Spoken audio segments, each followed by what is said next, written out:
Good morning, everybody. We are on our next to the last day on this line. We caught a coon out here yesterday. I think we've had 2 coons and a possum, and we remade a set yesterday that we thought we had a coyote roll in, and just popped the trap like with his neck or his shoulder or something from rolling in it.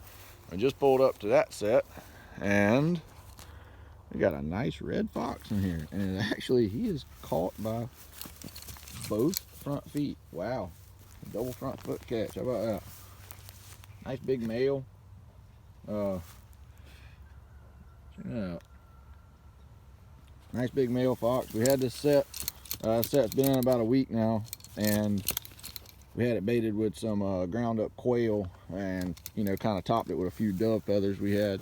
So we had a lot of visual attractant going on that. So really happy to pick this guy up, and so we're gonna get him handled, get him taken care of. Real pretty hide on this thing, man. Real nice fur. Real light blonde color, red almost. So anyway, we're gonna get him handled and remake this set and move on.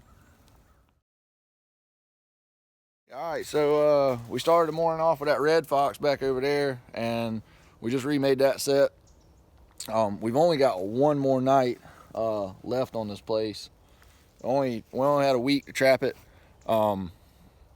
So we wasn't really expecting a whole lot. 7 days to trap. It's not always a big producer.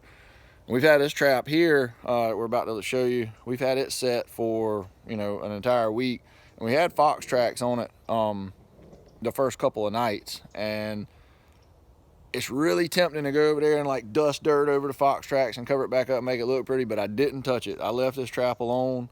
I rode past it. It got rained on yesterday, and there was even a little bit of the pan exposed, and I didn't cover it up. I chose to stay completely off the set, and we just pulled up, and we have got our first bobcat of 2021 here. Kind of a small to medium guy. He's not huge, but he's got really nice spots on him. And actually, looking around here, it almost looks like a fox. Might have been over here screwing around with a cat while he was in the trap. We got some fox tracks up and down the road here. So lots of critter activity, but man, it's a great morning. This is our best morning so far. We got a red fox in the truck and about to put a bobcat in there. So we're gonna get this guy taken care of, get some pictures of him, and move on down the line. Alright, so here's a remake on this bobcat set. Just a little dirt hole with a small little lure hole punched in right there. Traps right about here, about 6 or 8 inches back from the center of the hole, and a little offset. It's actually got a little offset this way. Reason I said here, got a nice big ditch with some dirt hills on either side of it, and good intersection. Again, there's a few hardwoods in here.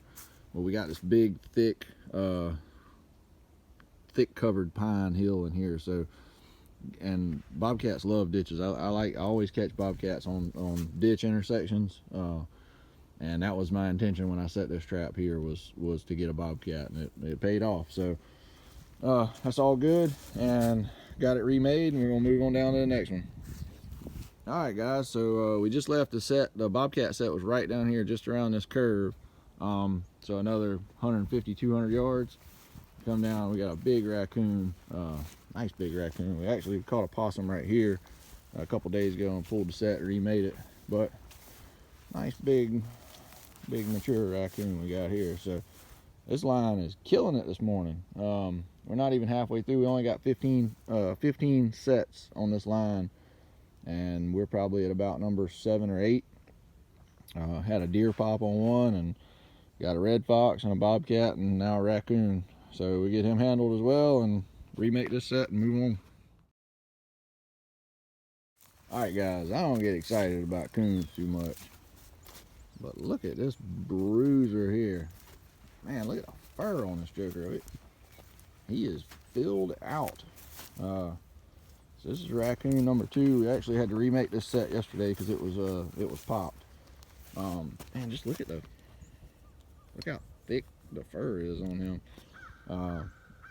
Raccoon number 2 for the day.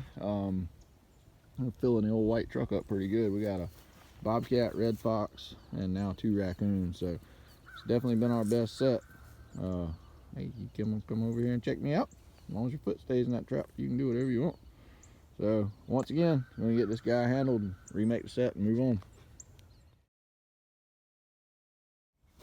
All right, so just a quick piece of advice. One thing I do carry with me, and I mean I do trap out of a full-size truck. I don't have a side-by-side or ATV. I carry an iron tooth rake with me. And I don't always remake my sets within the catch circles, but when I do, I take that rake and I just kind of smooth everything out a little bit.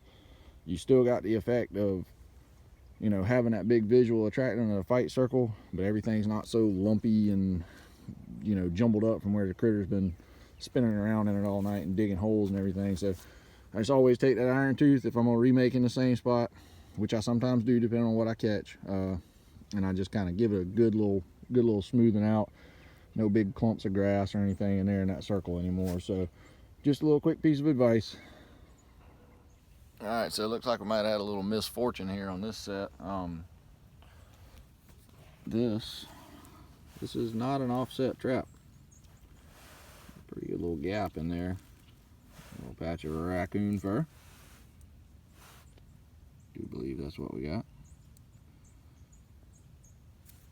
And just a little tiny bit of trash